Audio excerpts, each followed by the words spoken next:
panorama electoral y preparando también a la audiencia de lo que se va a esperar para el 28 de julio y también para el 29. En ese sentido, hablábamos antes de la pausa acerca de que hasta el 18 hay chance para realizar, está ese lapso como parte del cronograma del Consejo Nacional Electoral para realizar las sustituciones. En ese sentido, ¿cómo ven ustedes ese panorama para que cuando las personas vayan a votar no existe esa cantidad de votos nulos? ¿O cómo ven ustedes ese panorama de lo que pueda ocurrir?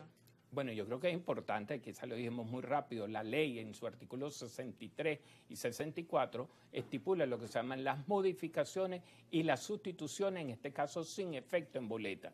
Indudablemente la ley dice que hasta 10 días antes del evento electoral las organizaciones con fines políticos tienen la posibilidad de sustituir sus candidatos, es decir, de que ocurran esos acuerdos unitarios, esas, vamos a decir, esas declinaciones y esas adhesiones de nuevos candidatos, sería importante y se pueden hacer hasta 10 días antes, pero nuestra recomendación sería que los partidos no dejen todo para última hora, ¿ok? Porque esto indudablemente lleva un proceso. Cuando hablamos del tema de la modificación, es la modificación de una postulación, es decir, que estamos hablando otra vez de que hay que habilitar otra vez el sistema automatizado de postulaciones, de manera que el partido que va a hacer la sustitución ingrese de nuevo al sistema, genere una nueva planilla para postular o adherirse a un candidato de lo que ya está postulado. Por eso a veces es importante que los candidatos, si tienen alguno esa táctica, esa estrategia, no dejen todo para última hora. Indudablemente el electorado hay que mantenerlo informado, porque ¿qué pudiera ocurrir? Que uno de las tarjetas renuncia su candidato, proceso la renuncia, pero no procesa la adhesión del nuevo candidato. Entonces hay que alertar a las personas que probablemente las personas que voten en esa tarjeta va a ser considerado un voto blanco. Un voto blanco en el sistema automatizado es un voto nulo. Entonces a veces esto es muy importante aclararlo y bueno, quedamos también con el tema de la observación, que lo creo que lo vamos a tocar más adelante. No sé si Joel quiere sumar algo más. Pero también de eso, señor Joel, háblenos de cómo pudiese influir también eso. Veíamos que lo decía Luis Eduardo Martínez, que él espera dar nuevos anuncios. ¿Cómo cree que pueda quedar esa mirada final antes de esos 10 días? ¿Pueden darse esas declinaciones? ¿Cómo cree que se pueda reducir este número? Aspiramos que los egos, la vanidad, el tema de ser candidato, hay una especie de virus que posee a los candidatos. Y candidato no es gente. Sí, la candidaturitis, que se dice en el argot político, generalmente hace perder la objetividad, la realidad de los hechos. Por tanto, quienes hemos venido promoviendo el que los candidatos se sienten a conversar, se sienten a estructurar una agenda común, porque los escuchamos a todos y hablan exactamente de un mensaje de conciliación, de reconciliación, de un gobierno de cohabitación, de no retaliación, de el país maravilloso con el que soñamos y merecemos todos los venezolanos. Ahora, primero deben sentarse a conversar esos candidatos mucho antes, como bien lo decía Aníbal, de ese 18 de julio, para que efectivamente, como mala costumbre venezolana, no dejemos todo para última hora. Claro, porque vimos que en las últimas inscripciones hubo muchas fallas en cuanto al sistema del Consejo Nacional Electoral. Y esto es tan importante que lo tengan muy en atención los electores y los ciudadanos venezolanos, que las estrategias del gobierno, así como es el fraccionar a la oposición en múltiples candidaturas, la otra estrategia es el de la abstención y uno tercero que tiene que ver con el voto nulo. Yo quisiera recordar que en procesos como en el que perdió Enrique Capriles contra el hoy presidente Maduro, tuvo mucho que ver con cerca de 300.000 votos nulos en su momento.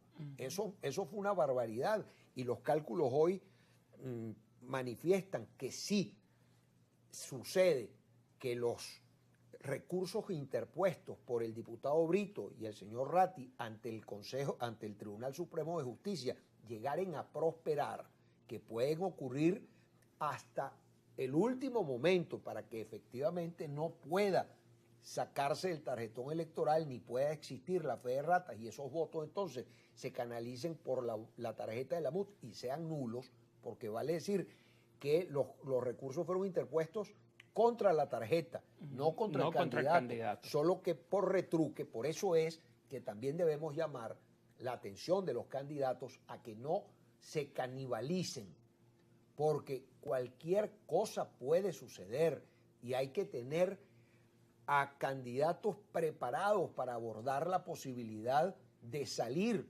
adelante con una candidatura unitaria, aunque sea muy difícil una única, para poder confrontar al candidato del oficialismo si estos recursos prosperaren.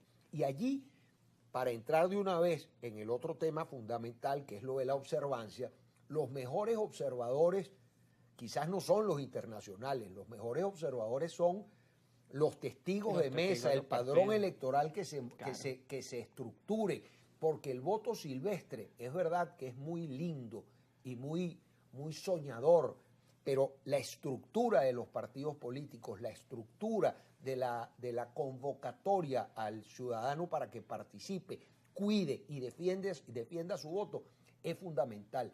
El único que ha tratado este punto de un padrón electoral común ha sido Luis Eduardo Martínez. Sí. Sin embargo, creo que no ha tenido la resonancia requerida para aglutinar al resto de los candidatos. Y tú como técnico electoral sabes que es fundamental que los 90.000 testigos, ¿no? Bueno, indudablemente son 28.000 mesas y hay algo importante. Esa es la siguiente fase que viene en el cronograma electoral. El cronograma electoral, nos lo hemos dicho en la entrevista de hoy, se ha cumplido en un 60%. Estamos en la actividad número 61, que tiene que ver con la presentación de los libros, con el taller de campaña electoral, y después viene prácticamente esa fase que esbozaba Joel Horta, que es el tema de la conformación de ese padrón de electores.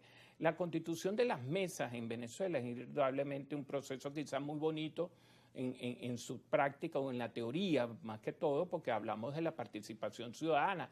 Ya las mesas no se constituyen con aquel equilibrio entre los partidos políticos, de AD pone 2 miembros, COPEI pone 2 miembros, los partidos menores, pequeños, colocaban el 5º miembro, o los partidos emergentes. Ahora se hace un sorteo de los miembros de votación. Este tema hay que llevarlo tomarlo mucho en consideración. De las 28.180 mesas, que es lo que tenía el registro electoral preliminar, quienes hablan, yo creo que para el día de mañana ya puedo tener algunas cifras nuevas de las mesas y los centros de votación. Para esas 28.000 mesas se sortearon 30 personas para cada una de esas mesas, pero nadie ha llevado un balance de cuántas de esas personas han sido contactadas, y eso es importantísimo. Y ahí entra mucha importancia, adquiere mucho valor el tema de las organizaciones con fines políticos, o los partidos prácticamente, el voto disciplinado, el voto silvestre, que lo explicaba muy bien Joel Horta. A veces las personas dejan todo a que la sociedad civil es la que se moviliza. Hay tácticas, indudablemente, cuando yo definía los tipos de estrategias que están ahorita en juego en medio de esta polarización entre el oficialismo y la plataforma unitaria, prácticamente son 2 esquemas de campañas distintos. Uno está jugando a provocar el efecto avalancha a través de la máxima motivación de un gran volumen de electores, y el otro está buscando hacer una movilización quirúrgica prácticamente de un voto comprometido. Indudablemente algunas de esas 2 estrategias indudablemente no va a tener el efecto esperado, pero indudablemente las apuestas están hacia eso, y ninguna de las 2 puede escapar de la otra. Tanto los que están apostando por el voto silvestre necesitan una maquinaria de defensa y de manipulación del voto en las mesas, como los otros indudablemente necesitan de un caudal de votos, porque yo puedo tener el padrón completo en las 28.000 mesas de tanto en miembro como testigo, pero no tengo votos. ¿Por qué? Porque no tengo el voto comprometido, el voto que uno, indudablemente, la famosa maquinaria de los 1×10, el control de las máquinas. No hemos hablado del tema también de eso, los puntos rojos, los toldos que se colocan. Claro, y vamos a tener oportunidad más adelante de abordar justamente eso. ¿Cómo está el desarrollo de esas campañas desde los diferentes candidatos presidenciales? Y también hablar acerca de esas recomendaciones precisas que ustedes están dando. ¿Cuán importante es que estén esos